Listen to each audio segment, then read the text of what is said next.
자, 저희가 얼마 전 또 이 경기도 의정부에 있는 한 초등학교에서 교사 두 분이 연달아서 극단적 선택을 했다는 소식도 전해드렸죠. 그중에 이제 고 이영승 교사가 사망 전날까지도 학부모 민원에 시달렸다 이런 사실이 또 드러났는데 일단 그 내용부터 좀 짚고 가죠. 네, 일단 이영승 교사는 부임 첫 해 6학년 담임을 맡았습니다. 그런데 이 반에서 사고가 났습니다. 수업 중에 이 페트병 자르기를 하다가 학생 한 명이 손을 다쳤던 건데 그 이후에 이 학생의 학부모가 성형수술을 해야 한다는 등 이런 식의 민원을 제기하면서 시달려왔다고 합니다.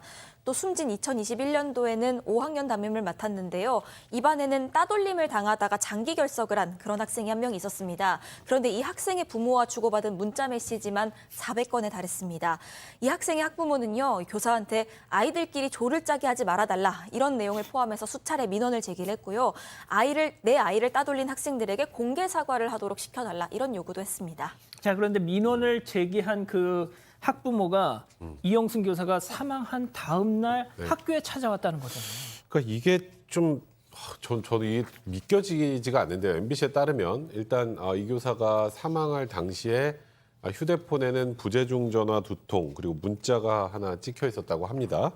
근데 장기 결석 학생 학부모 아까 조금 전에 민원을 제기했다는 그 학부모가 보낸 문자였는데 일단 많이 아프고 안 계시다고 해서 일단 6학년 일반 담임 선생님이 전해주신다고 했다. 학교 다녀갑니다.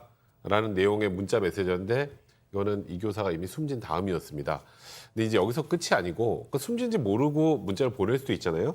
다음 날 학부모가 교무실로 찾아왔는데 그래서 이 교사를 찾았고 동료 교사들이 안타깝게도 사망하셨다라고 얘기를 했음에도 불구하고 전혀 믿지 않고 굉장히 난폭스러웠다. 이런 지금 증언이 나온 상황입니다. 자, 지금부터 주목해 주십시오. 첫 번째 사건 체크포인트 짚어봅니다. 진짜 죽은 거 맞아? 예. 장례식장에 그 해당 학부모가 갔대요. 저희가 이거 처음 전해드릴 때만 해도 약간 그렇다더라 하는 식으로만 전해드렸었는데 이게 확인이 됐어요. 만약에 이거 시청자 여러분 같이 제가 정확하게 설명을 드릴 테니까 이 상황 같이 한번 생각해 봤으면 좋겠는데요. 앞서 정말 안 좋은 일로 사망하셨다라고 이야기를 하니까 이 학부형이 어디를 찾아갔는가 하면 장례식장에 찾아갑니다. 장례식장 탁탁탁 찾아갔는데 그럼 장례식장과 뭘 해야 되겠어요? 조문을 해야 되잖아요. 그래서 안에 있는 유족들이 들어오세요, 조문하세요 이러니까 조문을 거부했답니다. 그리고 조문을 거부하더라도 우리가 저 장례식장 가면 방명록에 자기 이름을 적잖아요. 그래서 이름을 적어야 하는데 이름도 거부했다는 거예요. 그러다 보니까 그 유족이 이런 말을 했답니다. 어머님, 남의 장례식장에 오셨는 게 놀이터에 오시는 거예요? 라고 이야기하니까 이분이 이야기를 하는 게 이렇게 이야기를 했답니다. 아니, 저한테 지금 화내시는 거예요? 저 아세요? 라고 물었다는 거죠. 사실 이게 누가 이야기를 했으면 알 수 있는데 분명히 몰랐잖아요. 그러니까 어떻게 얘기했는가 하면 어머니 저 몰라요. 누구 학부형인지도 제게 이야기 안 해주셨잖아요. 이렇게 얘기하니까 그 다음에 이런 말을 하고 그 자리를 떠났답니다. 제가 못 올 때를 왔나 봐요. 그렇죠. 라고 했다는데 못 올 때를 왔나 봐요. 라는 말이 저는 우리나라 말이지만 이 상황에서 이야기를 할 수 있는 말인지 이게 정말로 지금 확인되고 있는 부분이라면 분명히 이 부분에 대해서는 저는 잘 머릿속에 생각이 잘 나지 않는다는 말씀 드리겠습니다. 소장님, 네. 저게 인간적으로 이해가 납득이 되십니까? 이건 정말 기본적으로 배려도 없고 공감도 없고 상식도 넘어갔죠. 정말 꽃다운 젊은 선생님의 장례식에서 저렇게 아나무인으로 행동하시면 얼마나 유족들의 마음이 2배, 3배로 상했을까라는 생각이 들고요.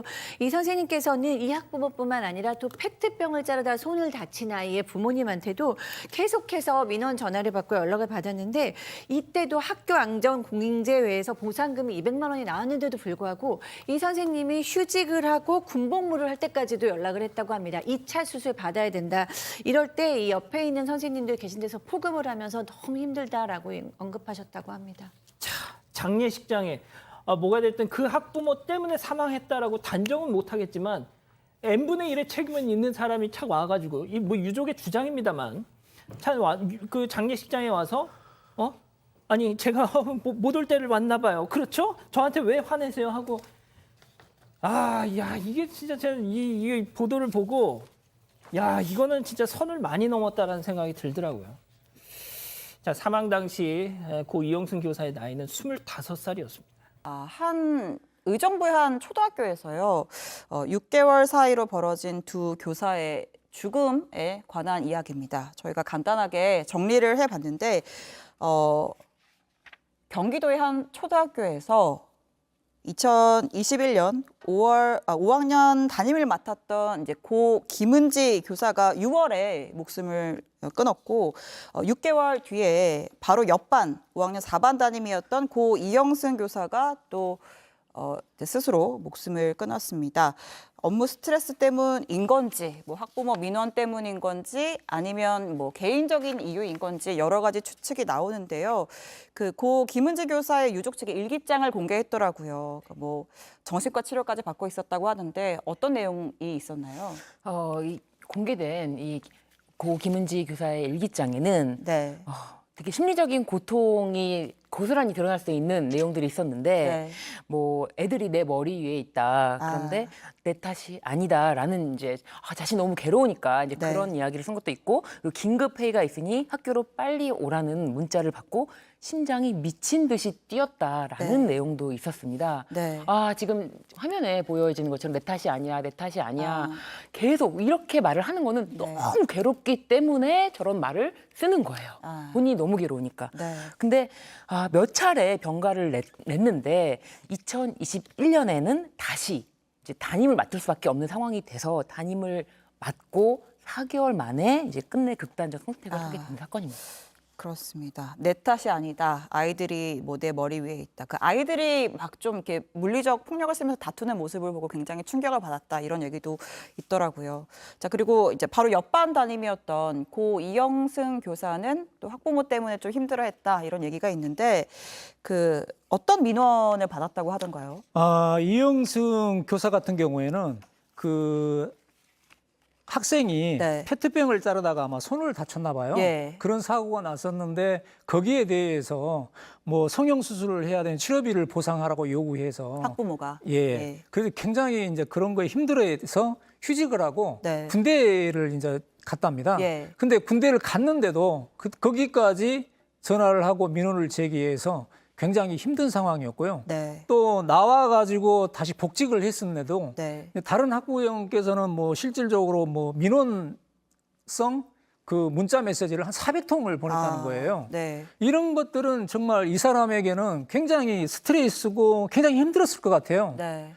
저도 뭐 이제 우리 경찰관들이 수사 부서에 있는 수사 경찰관들이 굉장히 민원을 많이 받거든요. 네. 불출전을 하다 아니면 뭐 수사가 잘못됐다 이런 걸로 해서 막 민원을 주고 하는데 실제 그 수사를 담당했던 경찰관들도 이런 상황과 거의 같아요. 네. 거의 스트레스 받고 우울증에 빠지고 실질적으로 치료를 받는 경찰관들이 있거든요. 네. 그래서 많이 공감이 됩니다. 예.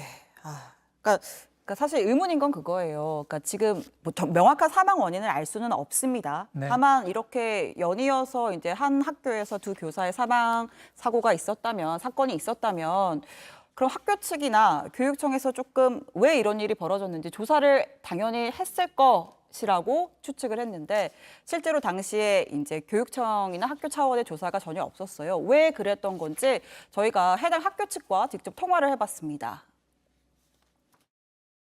유족 측이 갖고 있는 자료는 저희가 한 번도 본 적이 없어요. 유족 측이 그런 말씀을 해주지 않으셨고 교육청에 보고할 때 사망 진단서 내용을 갖고 보고를 하게 되어 있는데 추락으로 표시하고 그거를 갖고서 저희가 보고를 했습니다. 제가 조사할 수 있는 조사기관이 아니기 때문에 따로 할 수 있는 건 없습니다. 네, 그러니까 당시에는 뭐 어떤 학부모의 민원이나 관련된 내용을 유족 측으로부터 듣지도 못했고 우리가 수사기관도 아니어서 조사를 할 수 없었다라고 했는데 사건이 불거지니까 오늘 경기교육청에서 또 사과문을 냈어요. 그래서 뭐 이런 일이 일어나선 안 된다. 수사기관이 철저한 원인 규명을 해주길 바란다면서 유가족에게 위로를 전한다는 이야기를 했습니다. 지금 뭐 워낙 이제 학교에서 이런 안타까운 일들이 자꾸만 발생을 하고 있어서 뒤늦은 뭐 위로 말고 당시에 좀 철저한 조사가 있으면 어땠을까 하는 아쉬움이 좀 남습니다. 오늘 두 분 말씀은 여기까지 듣겠습니다. 내일 또 뵙겠습니다. 네. 감사합니다.